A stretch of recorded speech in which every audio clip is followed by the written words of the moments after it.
Aquí comienza Compartir UCDM.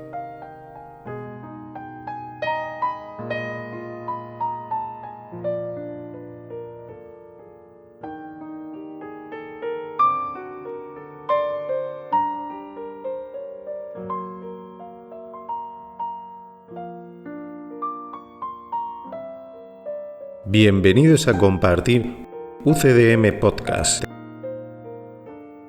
Un espacio sin interferencias dedicado a la comprensión de un curso de milagros, llevado a cabo por maestros con años de experiencia. Un espacio donde se descifran los mensajes profundos del curso, lo que te transportará a tu verdadero origen. Un espacio donde se revelarán los misterios más ocultos de la existencia.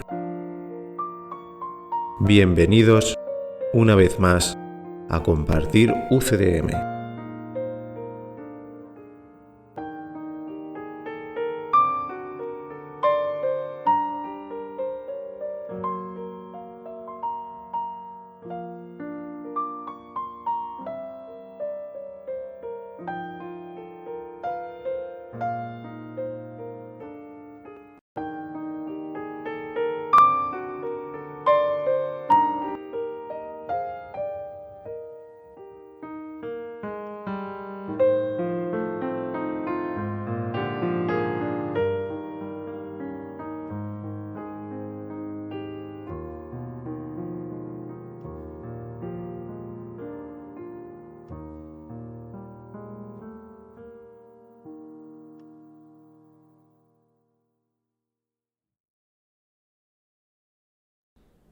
Hola, buenas tardes maestros y queridos aprendices. ¿Qué tal estáis?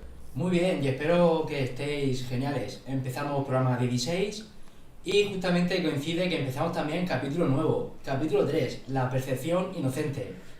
También empezamos a explicar la sección 1, expiación sin sacrificio. Saludos también para nuestros amigos de Florida, Estados Unidos. Soy José Antonio, encantado de compartir. Y a mi izquierda tengo a Pepe. Encantado de tener las enseñanzas y el aprendizaje del curso. Hola, estoy muy contenta de estar compartiendo un curso de milagros. Hola, soy María José y encantada de estar aquí. Hola, soy Conchi, un saludo.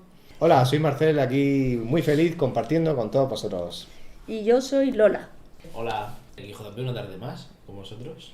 Comenzamos con el párrafo 1. Párrafo 1. Hay otro punto que debe quedar perfectamente claro antes de que pueda desaparecer cualquier residuo de temor que aún esté asociado con los milagros. La crucifixión no estableció la expiación, fue la resurrección lo que lo hizo. Son muchos los cristianos sinceros que no han entendido esto correctamente. Nadie que esté libre de la creencia en la escasez podría cometer tal equivocación. Si se examina la crucifixión desde un punto de vista invertido, parece como si Dios hubiese permitido e incluso fomentado el que uno de sus hijos sufriese por ser bueno. Esta desafortunada interpretación, que surgió como resultado de la proyección, ha llevado a muchas personas a vivir sumamente atemorizadas de Dios. Tales conceptos antirreligiosos se infiltran en muchas religiones. El auténtico cristiano, sin embargo, debería hacer una pausa y preguntarse, ¿cómo iba a ser posible esto? ¿Cómo iba a ser posible que Dios mismo fuese capaz de albergar el tipo de pensamiento que sus propias palabras han señalado claramente que es indigno de su Hijo? Así es. La verdadera religión significa volver a la verdad para regresar a casa. Eso es una auténtica religión, sea cual sea. Todas las religiones son perfectas cuando están basadas en la verdad. Por lo tanto, si en alguna se infiltra algún tipo de idea que no es verdadera, desde luego no tiene nada que ver con la religión. Es un concepto antirreligioso. Porque la religión siempre está concebida para llegar a casa lo antes posible. Claro, que en el mundo es verdad que hay muchas ideas antirreligiosas, ¿no? Hay muchas ideas que van contra la verdad, como por ejemplo, pues esta que estamos leyendo, ¿no? pensar que la crucifixión fue el mensaje que Jesús hace 2000 años quería dar al mundo es no haber conocido a Jesús. El maestro precisamente enseñó todo lo contrario, enseñó que la muerte no existe. De hecho, hizo obras, algunas muy increíbles, como la de volver al tercer día y presentarse a algunas personas. Con lo cual, no solo con palabra, sino con obra, demostró lo que había dicho en palabra, que la muerte no existe, lo dijo muchísimas veces, lo demostró con obras como levantar a Lázaro y otras personas que no salen en la Biblia, y lo demostró con su propio cuerpo. Volvió al tercer día para insistir de varias maneras en que la muerte no existe. Por lo tanto, de los otros, ¿no? No tiene nada que ver con el maestro. Por lo tanto, Jesús siempre dijo que Él es un mensajero de la vida. Él dijo, yo soy el camino, la verdad y la vida. Y el mensajero de la vida no le interesa para nada que creamos en la muerte. De hecho, no necesitamos a Jesús para eso. Ya hemos creído en la muerte toda la vida. Si escucháramos a Jesús hace 2000 años o ahora mismo, nos daríamos cuenta de que no tiene sentido creer en la muerte, puesto que no lo creó Dios. Solo existe la vida. Por lo tanto, la crucifixión está más relacionada con ideas falsas, con creencias que nos quitan la paz. ¿Cómo no nos va a quitar la paz si mucha gente se siente crucificada en su vida? Si mucha gente siente que el sufrimiento es lo único que tienen día tras día. Pensar que Dios envió a su Hijo a sufrir por ser bueno para que mucha gente siguiera el ejemplo del sufrimiento es vivir en la locura, totalmente.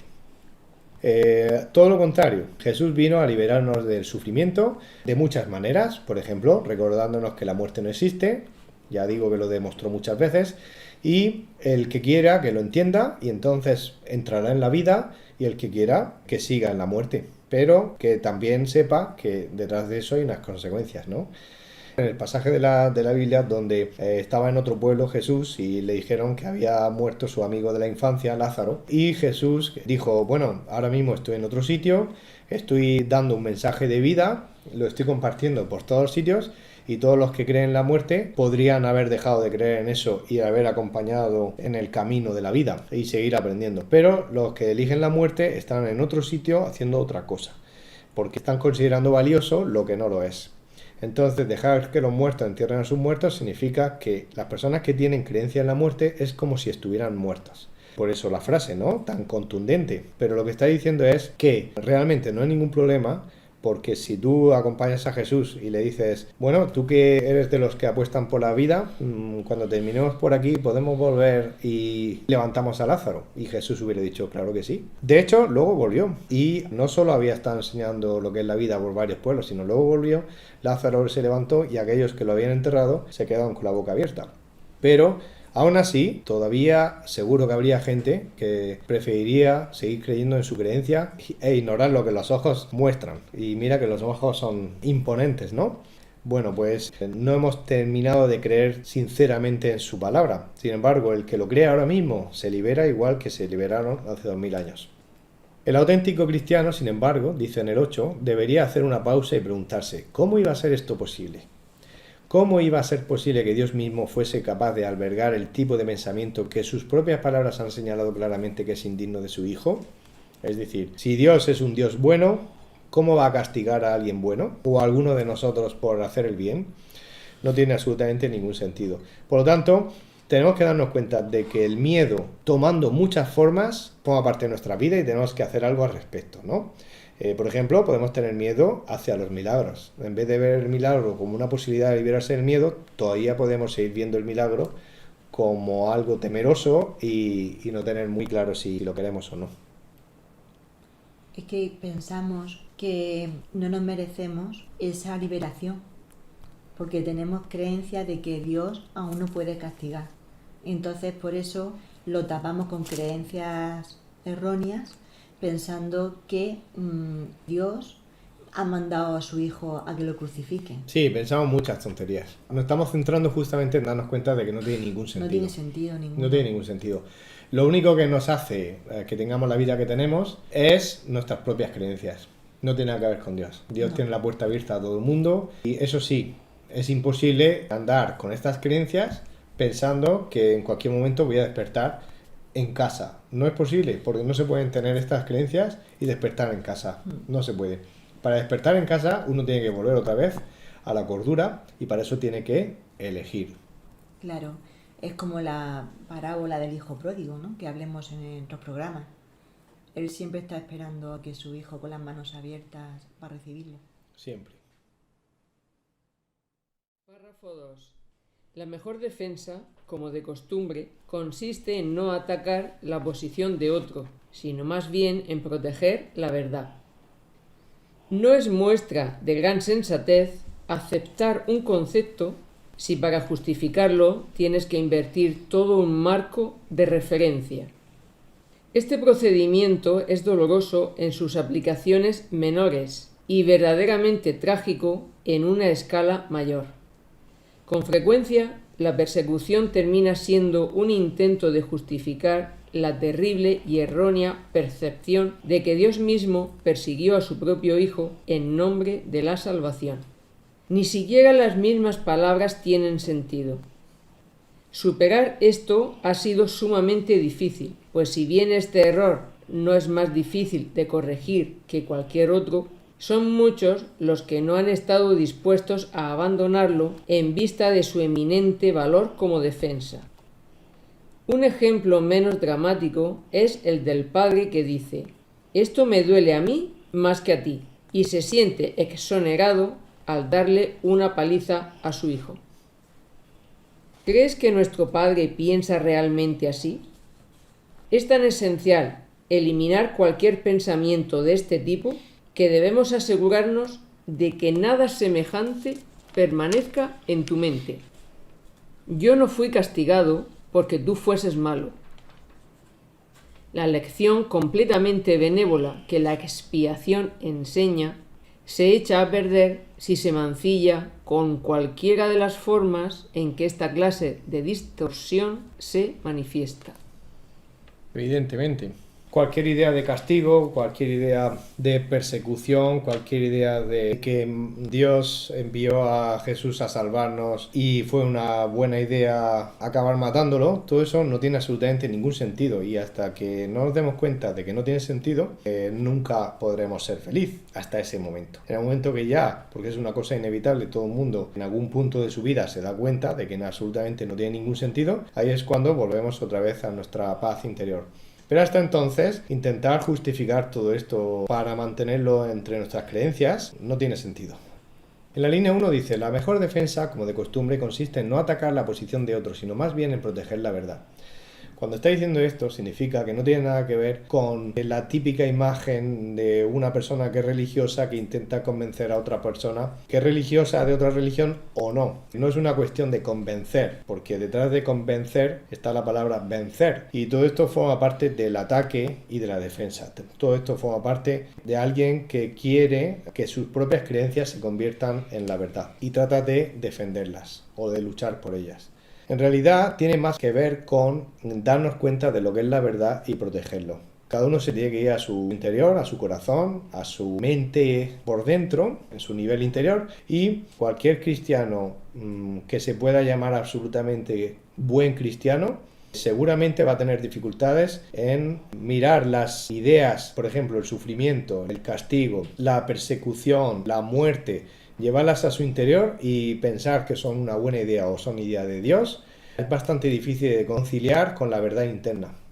Si uno lo tiene como una creencia y se va a su interior, no al exterior o lo que le hayan dicho, sino a su interior, y considera que el mensaje del maestro hace 2000 años tiene más que ver con la muerte que con la vida, si quiere que su vida siga siendo así, pues es libre de hacerlo. Pero evidentemente nunca estará en paz mientras crea que las palabras de Jesús tienen que ver con la muerte más que con la vida, ¿no? Entonces cada uno tiene que mirarlo en su interior, no tiene nada que ver con nadie convenciendo o intentando convencer a nadie. No es una cuestión de convencer, es una cuestión de que cada uno en su interior, en el Espíritu Santo, puede acudir y decirle: ayúdame con esto, porque es verdad que esta idea la he tenido siempre y es verdad que no le veo mucho sentido, y que pida consejo y lo recibirá. Entonces, tener toda una colección de creencias en el cual incluye alguna de estas ideas, pues a una persona al principio puede sentir que le va a costar mucho soltar todas las creencias, pero en el momento que haya una que no es verdad, está claro que ahí no hay verdad. En el 4, con frecuencia la persecución termina siendo un intento de justificar la terrible y errónea percepción de que Dios mismo persiguió a su propio Hijo en nombre de la salvación. Ni siquiera las mismas palabras tienen sentido. Claro, por eso está bien y debemos examinar las palabras en nuestro interior, ¿no?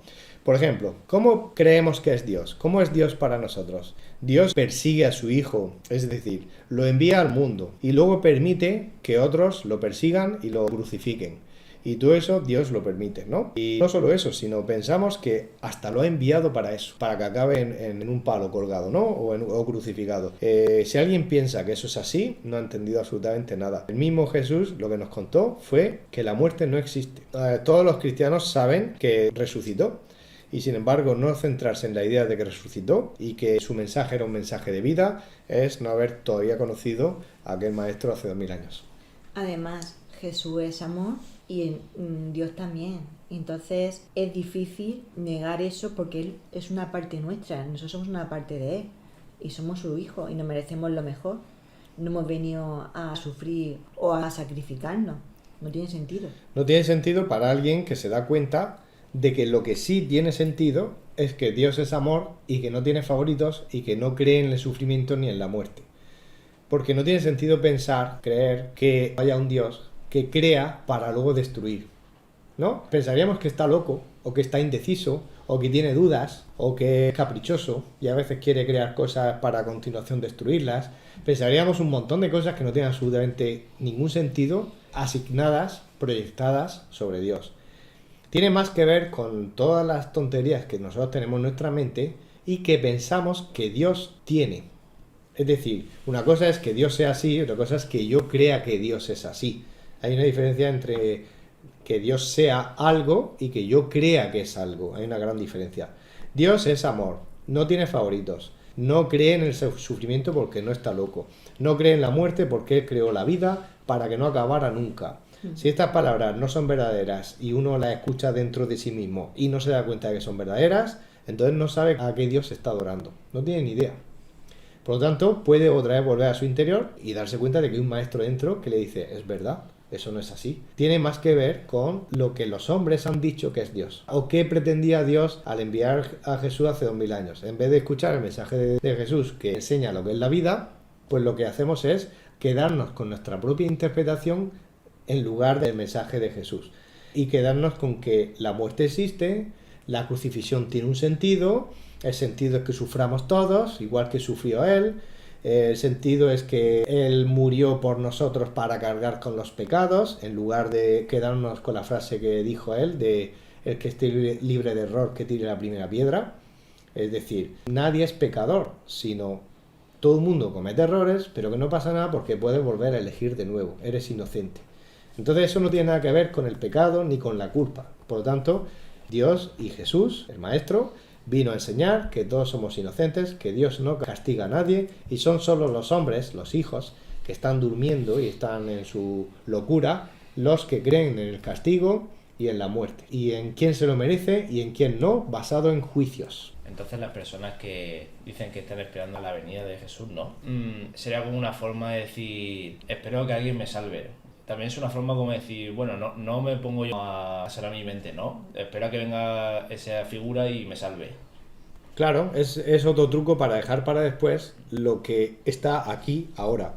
Es como pensar que es una cosa que pasa cada 2000 años. Y qué mala suerte que a ti te ha tocado fuera de los 2000 años, ¿no? Eso es absurdo, ¿no? Es como pensar, el mensaje de Dios a través de cada uno de los maestros, porque no solo Jesús, Buda, hay un montón de maestros que vinieron y no son en distintas épocas, sino luego están todos aquellos que no conocemos, ¿no? Pues en todas las épocas, en todos los lugares, continuamente los maestros de Dios están recordando cuál es la verdad. Entonces no tiene nada que ver con un maestro en concreto que va a venir. El ego se aprovecha siempre de cualquier circunstancia que uno quiera creer, basado en la idea de ahora no me voy a liberar, espérate que dentro de un tiempo va a venir alguien y te va a sacar del infierno. Eso es estar realmente loco, porque es pensar que Dios de vez en cuando se le olvida mandarnos a alguien que nos cuente la verdad. Y eso sucede porque tenemos la creencia de seguir buscando afuera un símbolo, un salvador, porque en realidad la verdadera salvación está en tu interior, cuando conectas con el Espíritu Santo y te dejas guiar para corregir los errores de tu mente. Tenemos lo que queremos. Sí. Si tú quieres que la verdad esté aquí ahora, abre los oídos. Si tú quieres que sea una cosa que ocurra después porque no lo quieres ahora, pues quédate con tu creencia de que venga en el futuro. Pero no es una cuestión de creencia, es una cuestión de ¿qué quiero?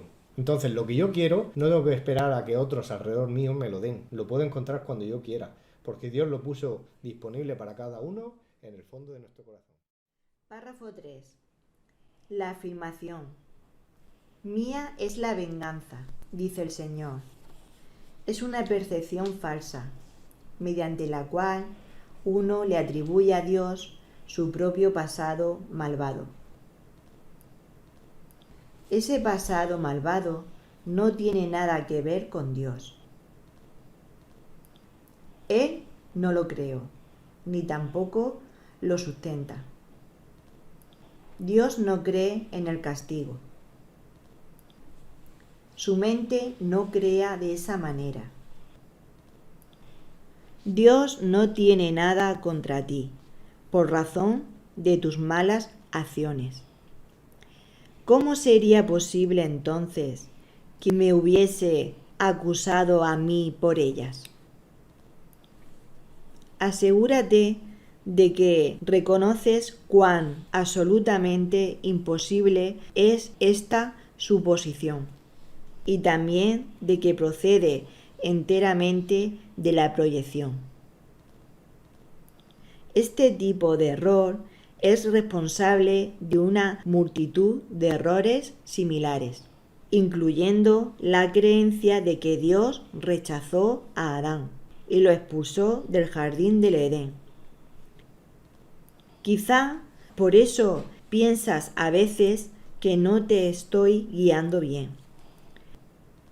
He tomado las máximas precauciones para usar palabras que sean casi imposibles de distorsionar, pero siempre es posible tergiversar los símbolos si así se desea. Claro, un maestro puede venir y enseñar, pero los que vienen a continuación pueden tergiversar todas sus palabras si quieren. Claro, de todo depende de lo que quiere cada uno. Si lo que quiere uno es liberarse del sufrimiento, pues se va a centrar en el mensaje que el maestro tiene. Eso está más claro que el agua. Mía es la venganza, dice el Señor, dice en la línea 1. Es una percepción falsa mediante la cual uno le atribuye a Dios su propio pasado malvado. Evidentemente no tiene nada que ver con Dios, la venganza, ni el mal, ¿no? Atribuimos lo que nosotros hemos creído en nuestro propio pasado. En el 3 dice, Él no lo creó ni tampoco lo sustenta. Dios no cree en el castigo, su mente no crea de esa manera. Dios no tiene nada contra ti por razón de tus malas acciones. Malas entre comillas, porque utilizamos la palabra mala dirigida para nosotros que aún creemos en el mal. Pero es que es una creencia que tenemos nosotros. El mal no existe en el reino de Dios y nadie en el reino de Dios podría entender qué significa eso del mal si nosotros intentáramos explicarlo. Es imposible. Es algo que solamente está en este mundo y aquí nosotros lo proyectamos sobre nuestra idea de Dios. Estas proyecciones no le pueden alcanzar porque no están ahí. ¿Cómo sería posible entonces que me hubiese acusado a mí por ellas? ¿Cómo puede ser que Dios acuse al maestro por esas malas acciones? No tiene absolutamente ningún sentido. 8. Asegúrate de que reconoces cuán absolutamente imposible es esta suposición y también de que procede enteramente de la proyección. Como hemos dicho antes, cada uno tiene que ir a su corazón y centrarse en si realmente considera que todo esto pueda ser verdad, ¿no? Que Dios castigue o que crea en la venganza o que crea en el mal, etcétera, etcétera. Este tipo de error, 9, es responsable de una multitud de errores similares, incluyendo la creencia de que Dios rechazó a Adán y lo expulsó del jardín del Edén. Pues otra creencia, ¿no? Creer en el mal es pensar que Dios también conoce el mal, creer que inventó el árbol del bien y del mal, cuando eso no tiene nada que ver con Dios, sino con lo que piensan los hombres que pasó en aquella época, y no tiene que ver con Dios. Entonces, nosotros creemos en el mal y nosotros creemos en que Adán se portó mal y que había que castigarlo, por lo tanto, alguien tenía que echarlo del jardín del Edén. Pues todo esto es una colección de ideas sin sentido, porque si alguien cree en esto, todavía no conoce a Dios. Dios es todo amor y no castiga a nadie por ningún error. Es que eso es totalmente un error que tenemos nosotros mismos, porque un padre no expulsa a su hijo y lo hace que sufra y esté en la culpa y el castigo, ¿no? Al revés, él quiere lo mejor para nosotros. Entonces es imposible que Dios quiera eso para nosotros, porque es todo amor. Es imposible que sigamos teniendo esa creencia mucho tiempo, ya sabiendo que tenemos al Espíritu Santo que nos guía para corregir esos errores de nuestra mente, porque nos merecemos ser felices. Totalmente, claro. Bueno, en el 11 dice, he tomado las máximas precauciones para usar palabras que sean casi imposibles de distorsionar, pero siempre es posible tergiversar los símbolos si así se desea. Todo tiene que ver con qué deseo, ¿no? Si yo deseo liberarme, pues escucho la verdad. Si yo no deseo liberarme, pues esa verdad la retuerzo y me quedo con mi propia película acerca de ello. Párrafo 4. El sacrificio es una noción que Dios desconoce por completo. Procede únicamente del miedo, y los que tienen miedo pueden ser crueles. Cualquier forma de sacrificio es una violación de mi exhortación, de que debe ser misericordioso al igual como nuestro Padre en el cielo lo es. A muchos cristianos les ha resultado difícil darse cuenta de que esto les atañe a ellos. Los buenos maestros nunca aterrorizan a sus estudiantes. Aterrorizar es atacar, y como resultado de ello se produce un rechazo de lo que el maestro ofrece, malográndose así el aprendizaje. Claro. Enseñar y aprender es un proceso que solo funciona si está basado en el amor. Es decir, un estudiante que no quiere estudiar una lección está en sacrificio. Y un profesor que quiere forzar al alumno a que tenga una lección cuando el alumno no lo quiere, pues todo eso tampoco está basado en el amor. El aprendizaje solo está basado en el amor. Es decir, solo las personas que aman lo que hacen tienen un buen resultado. Cuando una persona ama lo que estudia, no necesita esforzarse ni trabajar, porque lo que hace es placentero. Le encanta lo que hace, está motivado, le gusta, y ahí no hay ningún tipo de sacrificio, esfuerzo de ningún tipo. Y ocurre al contrario, ¿no? Ese es mi caso, que yo, por ejemplo, cuando estudio, me gusta lo que estudio y amo lo que hago. Entonces me quiero dedicar a eso y es como que tengo la certeza de que es lo que quiero y quiero que se base eso en mi vida. Claro, eso no se puede fingir, es decir, eso lo sientes tú. Si tú sientes que estás a gusto, que te gusta lo que estás haciendo y que disfrutas con ello y es tu mundo, o a lo que te quieres dedicar, la verdad es que eso no requiere, no es esfuerzo. Habrá un trabajo, pero ese trabajo no te crea sufrimiento, porque estás haciendo lo que te apetece hacer. Ahí hay ausencia de sacrificio. Sacrificio es hacer unos estudios donde uno de repente se da cuenta de que no es exactamente lo que le gusta. A lo mejor se da cuenta de repente, o a lo mejor lo sabe desde el principio, pero no quiere contrariar a unos padres, por ejemplo, ¿no? Muchas veces nos sacrificamos por los demás. Eso es porque creemos en el sacrificio. El sacrificio, por si alguien todavía no ha escuchado la definición hasta ahora, el sacrificio es hacer lo que no te apetece hacer. Es decir, hacer lo que no te apetece hacer. Ahí es donde no somos libres. Somos totalmente esclavos de nosotros mismos, porque estás haciendo algo que en el fondo no quieres hacer. Entonces una parte de ti quiere y la otra parte no quiere. Entonces uno está en conflicto. Y sin embargo el mundo está lleno de sacrificio por todos sitios. Y se enseña como si fuera un buen valor. Se enseña como si fuera el esfuerzo, el trabajo duro. Para luego llevar la recompensa. Sí. Como creemos en el castigo y en el sacrificio, pues hemos participado de eso continuamente. Hemos participado de ideas que son realmente una locura. Es decir, en la naturaleza a ningún animal se le ocurre hacer algo contrario a lo que le apetece. Si un humano lo forzara, el animal se rebela, porque no es feliz haciendo eso. Sin embargo, los humanos entre comillas, nosotros, los santos hijos de Dios, jugando a ser humanos, nos hemos metido en esa idea de hay placer y está muy bien también hacer cosas que uno no le apetece. Y si se alarga en el tiempo, todavía mejor. Como estamos tan confundidos con la idea de que el sufrimiento tiene un buen valor, es algo bueno en nuestras vidas, algo que realmente es absurdo y que nadie en el fondo, si tuviera en su sano juicio, lo querría en su vida, le hemos dado una capita de qué buena idea es, ¿no? Y todo el mundo a sufrir, ¿no? Entonces, cuanto más sufres mejor, cuanto más te sacrifiques mejor, cuanto más hagas justo lo contrario de lo que quieres hacer mejor, y cuanto menos libre seas, mejor. Entonces, esto es un mundo de locos, porque no tiene absolutamente ningún sentido. Todo el mundo, en el fondo de su corazón, o en el fondo o en el interior de su mente, sabe que cuando uno se siente libre, se siente más a gusto que cuando se siente encerrado. También sabe que cuando uno hace lo que le gusta, se siente más a gusto que cuando uno hace lo que no le gusta. Todo el mundo sabe en su interior que cuando sientes que no quieres hacer algo y acabas no haciéndolo, te sientes mejor que acabar haciéndolo.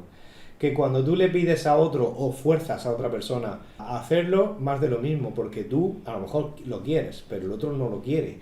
Y tú estás pensando, a mí me gusta la libertad y estoy intentando obligar a esta persona, ¿no? Uno no puede sentirse en paz con eso. No tiene nada que ver ni con la paz, ni con la libertad, ni con el amor. Entonces tiene que ver con un montón de ideas que estamos empezando a darnos cuenta que no tienen ningún sentido. Lo que el Hijo de Dios se merece, lo puede recibir de una manera fácil, sin esfuerzo, disfrutando. Cuando uno fluye así por el mundo, le va mucho mejor que por el otro camino. Mucho mejor.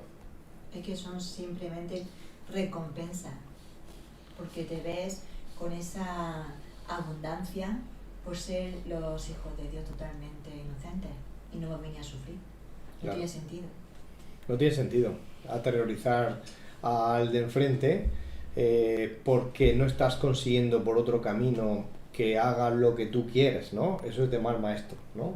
Un mal maestro intenta forzar al alumno a algo a lo que al alumno no le apetece hacer, ¿no? Y sin embargo, un alumno aprende de manera mucho más eficaz si ama lo que está haciendo, si le gusta lo que está haciendo, y no tiene nada que ver con el forzar, sino con el disfrutar. Por eso, el lado constructivo que llevamos dentro, que lo sacamos hacia el arte, hacia todos los tipos de arte, ¿no? Pintura, danza, todo lo que saca la parte nuestra de libertad y de disfrute, se suele disfrutar mucho más que trabajos o acciones que tienen que ver más con me siento obligado. Por eso hay mucha gente que se mete en ese mundo y está siempre disfrutando. Lo que pasa es que eso también le puede desviar de lo que han venido a hacer. Está muy bien como una profesión, por ejemplo, pero claro, eso es algo de la vida, pero hay otras cosas a las que hemos venido, ¿no? Aparte de ejercer una profesión. Sí, a corregir los errores de nuestra mente y dejarnos que el Espíritu Santo nos guíe para liberarnos de esos pensamientos erróneos. Además, todo lo que estamos diciendo vale para el interior, pero en este mundo a veces tenemos que hacer cosas que el mundo obliga porque no hay más remedio, pero eso es el exterior. Una cosa es por dentro sentirse sacrificado o sentirse obligado, y otra cosa es afuera hacerlo porque es uno de los requisitos que el mundo te obliga. Pues afuera podemos perdonar lo que pasa afuera, pero adentro nunca creer en el sacrificio, porque una cosa es por dentro creerlo. Si uno dice no quiero el sacrificio en mi vida, pues no voy a aceptar ninguna de las cosas que el mundo quiere obligarme a hacer. Bueno, si te puedes librar de ello y no pasa nada, bien, pero hay algunas veces donde el mundo te obliga a hacer una cosa y uno no tiene que rebelarse contra eso. Tiene que considerarlo parte del exterior y parte del diseño, entre comillas, del mundo, y aceptarlo como parte del mundo sin sentido. Como en realidad estamos de paso, pues no tiene sentido entretenernos con eso. Ponerme un ejemplo, ¿no? Le dijeron a Jesús hace 2000 años: te hemos visto hacer maravillas, ¿por qué no nos quitas a los romanos de aquí? ¿Por qué no trae aquí un nuevo orden? ¿No? Y aquel le dijo que él no había venido a cambiar el mundo, sino a enseñar que para salir de este mundo tienes que aceptar el mundo tal como es. Y tal como es llegar a la conclusión de que el mundo está loco. Pero no sales del mundo si te peleas con el mundo. Párrafo 5. Se me ha llamado correctamente el Cordero de Dios que quita los pecados del mundo. Mas quienes representan al Cordero manchado de sangre no entienden el significado del símbolo. Si se entiende correctamente, es un símbolo muy simple que habla de mi inocencia. El león y el cordero, tendidos el uno junto al otro, simbolizan que la fuerza y la inocencia no están en conflicto, sino que viven naturalmente en paz. Bienaventurados los puros de corazón, porque ellos verán a Dios. Es otra forma de decir lo mismo. Una mente pura conoce la verdad, y en eso radica su fuerza. No confunde la destrucción con la inocencia, porque asocia la inocencia con la fuerza y no con la debilidad. Wow. Bonito. O sea que en la inocencia y en la mansedumbre está la fuerza. Y ambos están en paz, dentro de la naturalidad, de lo que es normal y cuerdo, ¿no? El Cordero de Dios que quita los pecados del mundo, se entiende que quita la idea de pecado del mundo. Porque el curso en muchas partes nos dice que el pecado no existe, es una creencia, ¿no? El pecado es, en vez de considerar a los errores de cada uno de nosotros tal como son, errores y una oportunidad de volver a elegir de nuevo, en vez de verlo así, el pecado es como decir, no solo se ha cometido un error, sino que la persona es culpable por haberse equivocado. Es decir, no solamente un error, se está habiendo un juicio de condenación hacia esa persona, y esa persona uno está deseando que le llegue un castigo por ello. Eso no tiene nada que ver con lo primero. Lo primero es, el que esté libre de error, que tire la primera piedra, ¿no? Es decir, todo el mundo se equivoca, todo el mundo es inocente, da igual que te equivoques millones de veces él sigue siendo inocente y tienes una oportunidad de volver a elegir de nuevo. Ahí está el fin de la historia, te equivocas, eliges de nuevo. Ahora, nunca eres culpable por ello, porque la culpa ya no es solo el error, es el juicio de los que hay alrededor de decir, esa persona no solo se ha equivocado, sino hay que mandarlo a un castigo por haber cometido esa equivocación. O sea, aquí ya no es solamente una cuestión de error, sino de un juicio alrededor de una persona porque se desea que esa persona pague un castigo por ese error. Esa es la idea de pecado, y el pecado no existe. Por eso dice ahí, se ha dicho correctamente eso de mí, que vengo a quitar la idea de pecado de las mentes de los hijos de Dios que creen en ello, para que la sustituyan con la inocencia. La inocencia es el cordero que está al lado del león, lo cual significa mansedumbre junto a fortaleza. Ahora, cordero manchado de sangre es una costumbre antigua de sacrificar un cordero y ofrecérselo a Dios, como si Dios tuviera algo que ver con el sufrimiento, con la muerte, con la sangre, con el sacrificio, o la idea de voy a contentarlo, que creo que últimamente está un poco enfadado y le voy a ofrecer un cordero, porque antiguamente era un ritual externo en el exterior de sacrificar un cordero, pero en otras partes del mundo se han sacrificado personas. O sea, que cuando hablamos de sacrificio estamos hablando de cualquier ser vivo. No, es que eso en el exterior se hace porque uno en el interior cree que el sacrificio es una buena idea. Y la idea del sacrificio en el interior ya no tiene que ver con el exterior, sino en el interior toda la afiliación se centra en su interior y se da cuenta de que el sacrificio no tiene ningún sentido. Por eso, Dios no quiere que te sacrifiques o que sufras por Él, porque Él está perfectamente y Él no quiere sacrificio. Él quiere seguir viviendo como siempre ha vivido y quiere que nosotros vivamos también así. Por lo tanto, el único que cree en sufrimiento somos nosotros mismos, pensando en que Dios nos está pidiendo eso de nosotros. Dios no nos pide eso, sino todo lo contrario, que nos liberemos del sacrificio. Por eso, quita los pecados del mundo, quita la idea de pecado. Es lo mismo que decir, línea 4, bienaventurados los puros de corazón, porque ellos verán a Dios. Los puros de corazón son las mismas personas que no creen en ninguna de estas tonterías, que no creen en el castigo, que no creen en el sufrimiento, que no creen en el sacrificio, que no creen en el mal, que no creen que Dios manda todas esas cosas. Todos esos son los puros, los que vuelven a la pureza de lo que Dios creó. Una mente pura conoce la verdad y en eso radica su fuerza. Cuando uno conoce la verdad, tiene toda la fuerza de Dios, ya no le hace falta el ataque y la defensa, que eso lo único que hace es debilitar, y se queda con la defensa de la expiación, que es recordar la verdad. Yo quería aportar que ya cuando dice una mente pura conoce la verdad, y eso radica su fuerza, es cuando nosotros ya hemos pasado el proceso de corregir los errores de nuestra mente y nos vemos totalmente quién somos, el perfecto Hijo de Dios, y vemos tanto a nuestros hermanos como a nosotros mismos en el reino. Sí. Claro, tú te puedes ver en el reino sin ver con los ojos el reino. De hecho, hasta que uno no se considera en el mundo de Dios, aunque sus ojos no lo muestren, no puede despertar al mundo de Dios. Uno no puede despertar al mundo de Dios sin estar preparado para ello. Por lo tanto, el reino de Dios está aquí y ahora, y cuando uno sabe que está aquí y ahora, uno está empezando a estar preparado para despertar. Párrafo 6. La inocencia es incapaz de sacrificar nada porque la mente inocente dispone de todo y solo se esfuerza por proteger su plenitud. No puede proyectar, tan solo puede honrar a otras mentes porque honrar a otros es el saludo natural de los verdaderamente amados hacia los que son como ellos. El Cordero quita los pecados del mundo en el sentido de que el estado de inocencia o gracia es uno en que el significado de la expiación es perfectamente obvio. La expiación carece por completo de ambigüedad. Es perfectamente inequívoca porque existe en la luz.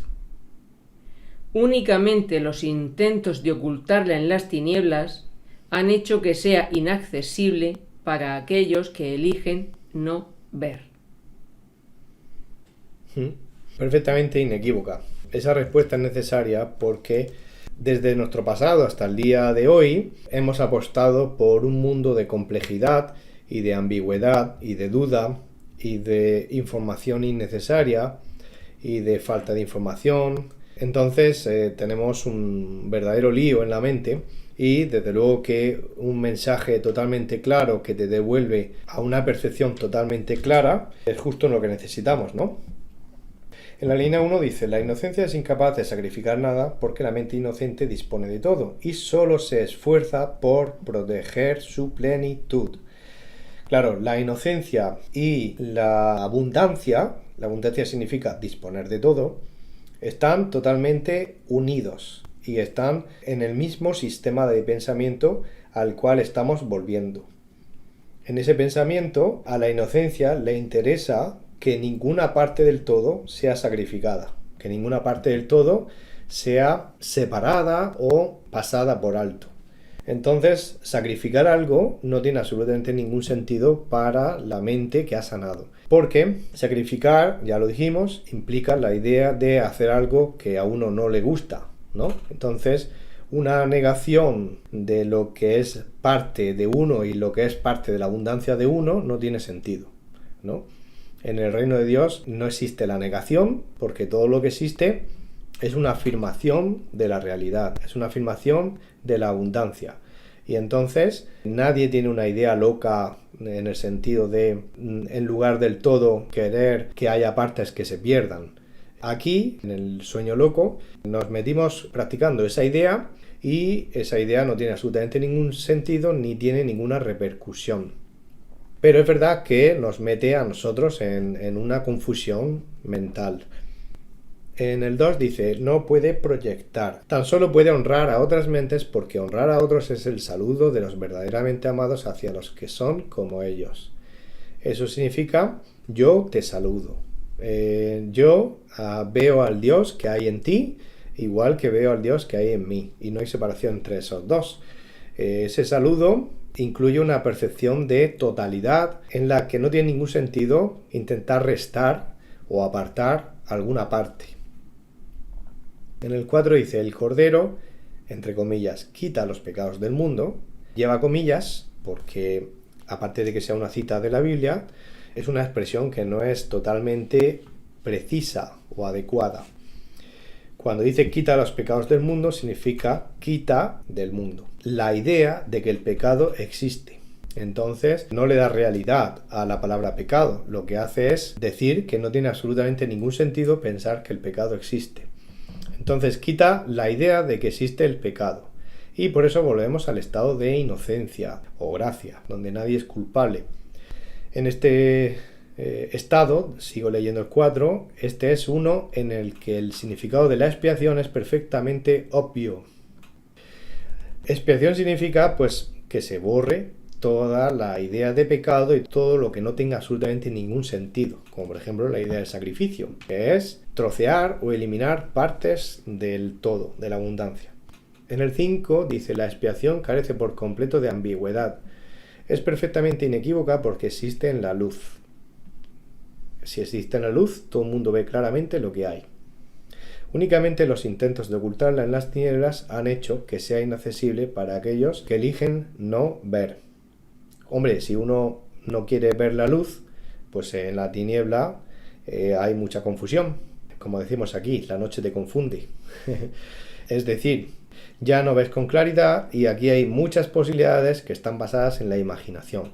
Me parece que hay que andar por esta calle. No, espera, no es esta calle, es aquella. No lo veo claro. Bueno, hay confusión y a lo mejor tomamos una calle que nos desvía del destino donde queremos. Eso es lo que tienen las tinieblas. Sí, eso sucede cuando nos olvidamos de verdad cuál es nuestra esencia, ¿no? Que somos los perfectos hijos de Dios, totalmente inocentes y somos totalmente abundantes por ser quien somos. Entonces no tenemos nada de escasez y es solamente cuestión de recordar en nuestro día a día y seguir avanzando y confiando. Confiando, que nos lleva a la certeza. A la certeza significa tener seguridad absoluta donde no hay otra posibilidad que ver justamente lo que nos están enseñando. Que solo existe la totalidad y que el sacrificio no tiene sentido y que solo existe la inocencia. Y más cuando te lo ves a ti mismo y a tu hermano. Claro, no se puede separar. Está en uno y está en el de frente y está en el nosotros. Párrafo 7. La expiación de por sí solo irradia verdad. Es, por lo tanto, el epítome de la mansedumbre y derrama únicamente bendiciones. No podría hacer eso si procediese de cualquier otra fuente que no fuese la perfecta inocencia. La inocencia es sabiduría, porque no tiene conciencia del mal, y el mal no existe. No obstante, es perfectamente consciente de todo lo que es verdad. La resurrección demostró que nada puede destruir a la verdad. El bien puede resistir cualquier clase de mal, al igual que la luz disipa cualquier clase de oscuridad. La expiación es, por lo tanto, la lección perfecta. Es la demostración concluyente de que todas las demás lecciones que enseñé son ciertas. Si puedes aceptar esta generalización, ahora no tendrás necesidad de aprender muchas otras lecciones de menor importancia. Basta con que creas esto para que te liberes de todos tus errores. Como dice el 7, el bien puede resistir cualquier clase de mal. Cuando uno tiene conciencia de esto, se da cuenta de que el mal no existe. Y si no existe, no puede afectar en absoluto al bien. Al igual que la luz disipa cualquier clase de obscuridad. Esto quiere decir que la persona que ha despertado lo suficiente para saber que solo existe el bien, ha entrado otra vez en la sabiduría. Ha entrado, como dice en el 1 y en el 2, en la verdad, en la mansedumbre y derrama únicamente bendiciones. Sabe que todo el conocimiento lo tiene en la mano y no hay nada que pueda amenazar eso. En el 3 dice: no podría hacer eso si procediese de cualquier otra fuente que no fuese la perfecta inocencia.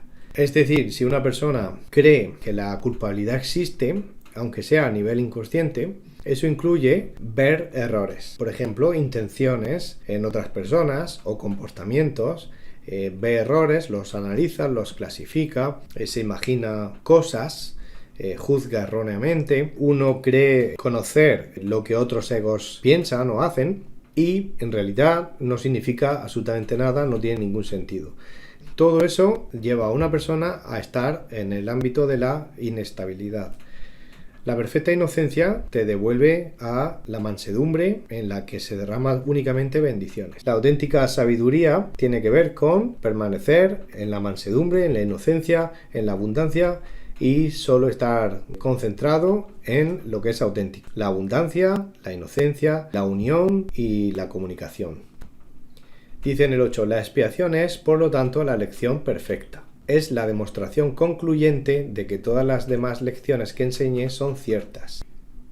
10. Si puedes aceptar esta generalización ahora, no tendrás necesidad de aprender muchas otras lecciones de menor importancia. 11. Basta con que creas esto para que te liberes de todos tus errores. Esto es muy importante. Otra cosa es la importancia que nosotros acabemos dándole. Es muy importante darse cuenta de que apostar directamente por la verdad, por el estado de mentalidad recta, que no es un estado, sino se convierte en otra vez en la realidad, es lo que nos libera de muchos caminos secundarios, con tropiezos, lecciones menos importantes, pero que debido a nuestra decisión nos toca pasar por ahí, etcétera, etcétera.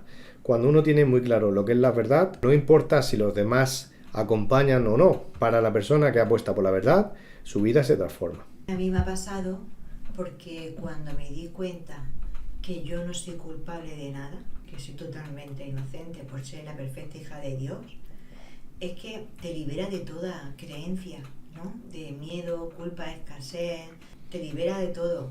Pero eso sí, en el interior, si tienes que ser responsable, eres responsable de los actos. Pero en tu interior es tanta la paz que notas que no hay palabras porque te has liberado de esas capas.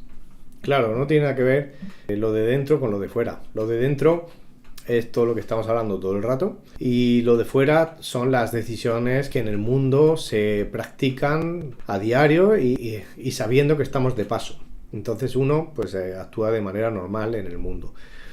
Ahora, aquí te está diciendo que cuando uno en el interior participa de la idea de que aparte del bien existe el mal o aparte de la luz existe la oscuridad, si uno se cree eso, aunque sea a medias, pues se le toca como consecuencia pasar por una serie de caminos de tropiezos, de confusión, porque claro, en el momento que se acepta que la oscuridad, que no existe, aunque sea solo parcialmente, pues uno tiene resultados, ¿no? Y es entrar en esa confusión que es característica de la oscuridad. Pero la oscuridad es algo que existe, solo hay una manera de saber. Se arroja luz, si arrojando luz, aparte de la luz hay otra cosa, existe. Pero si arrojas luz y no hay otra cosa más que la luz, no existe. Entonces, por eso aquí está claro que el bien puede resistir cualquier clase de mal. Ya sabemos que en la realidad no hay dualidad, no existe el bien y el mal. Pero aquí, como percibimos, el bien permanece. Porque solo existe el bien. Cuando se ha escuchado aquella figura que aparecía en el Génesis, ¿no? El árbol del bien y del mal, el árbol de la conciencia. La conciencia del bien y del mal, conciencia, es ignorancia. Es todo lo contrario. Lo llamamos conciencia como si uno dijera, mi mente se está expandiendo y estoy llegando a un nivel de saber más cosas que hasta ahora no sabía. Justamente lo contrario. En el mundo se considera que saber muchas cosas es signo de sabiduría y en realidad, como todas esas cosas las vamos a soltar, cuantas más coges, más ignorante. Eso significa que en vez de usar la expresión conciencia del mal, deberíamos decir la ignorancia de creer que el mal existe. Además, cuando sabemos ya que somos el perfecto hijo de Dios y que no somos culpables de nada, solamente la palabra mal es simplemente un pensamiento, es que ni es real, avanzando en el curso. Claro, cuando ahí dice que el bien resiste el mal, quiere decir que el bien resiste que haya personas que crean en el mal. El mal no existe, lo único que hay es hermanos que creen que el mal existe. Entonces, el mal no existe, solamente hay personas confundidas con comportamientos confundidos. Si alguien utiliza la violencia en el exterior contra otra persona o contra sí mismo, lo único que está demostrando con su acción es su ignorancia. La ignorancia de que se vive mucho, pero que mucho mejor a través de la paz y del amor que a través de la violencia o la guerra o el conflicto, ¿no? Entonces, su comportamiento evidencia una ignorancia. A eso lo llamamos el mal. Pero es que precisamente el mal es la ignorancia. Es creer que por ahí se puede ser más feliz cuando es justamente la dirección contraria de la felicidad. Entonces, cuando todo el mundo, antes o después, llega a este punto de saber que el mal no es más que ignorancia y que trae consecuencias como el sufrimiento, entonces cada vez menos personas participan de esa idea loca y más personas participan de lo contrario. Entonces, cuando todo el mundo vuelve a su origen, porque nuestro origen es sabiduría, nuestro origen es luz, nuestro origen es el bien y solamente el bien, cuanto más gente vuelve ahí, más se nota en el ambiente.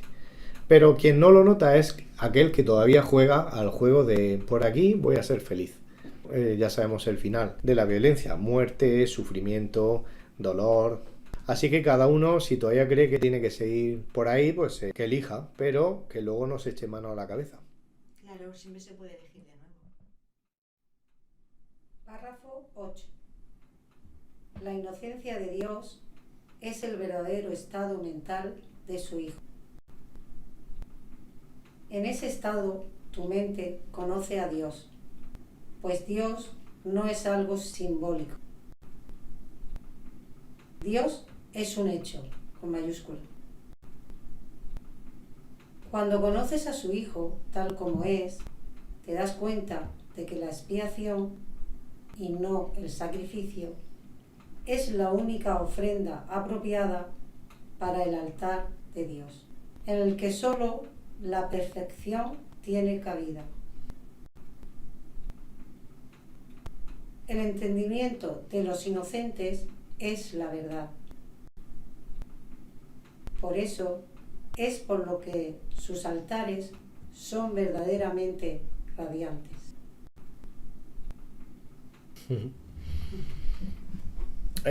Dios lo tiene todo y no necesita de nuestros regalos, no necesita de ofrendas en un altar.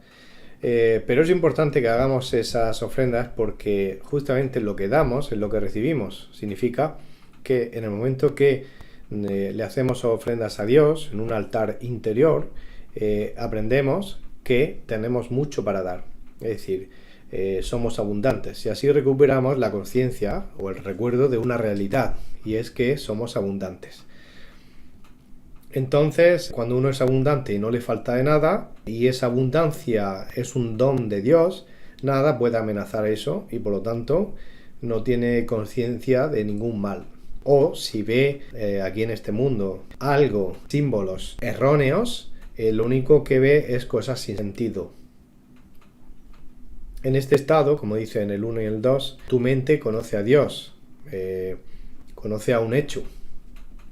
En el 3, cuando conoces a su Hijo tal como es, te das cuenta de que la expiación y no el sacrificio es la única ofrenda apropiada para el altar de Dios. La expiación y no el sacrificio, es decir, lo que el Hijo de Dios vino a enseñarnos hacía 2000 años y continuamos recordando sus palabras, es que lo que nos regaló es una guía de cómo salir del lío en el que estamos, ¿no? De la confusión mental. Y ese regalo es la única salida, a la cual llamamos expiación, o sanación, o perdón auténtico.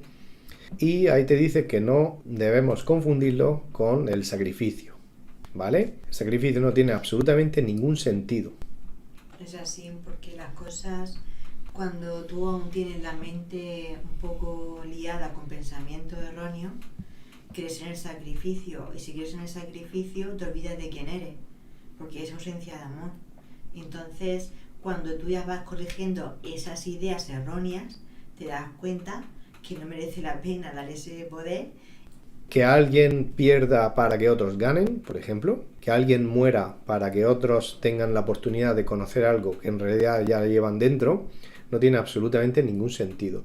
Nadie tiene que sufrir para recibir el mensaje de Dios, porque el mensaje de Dios es gratis y no hay que pagar nada por ello. No tiene ningún costo.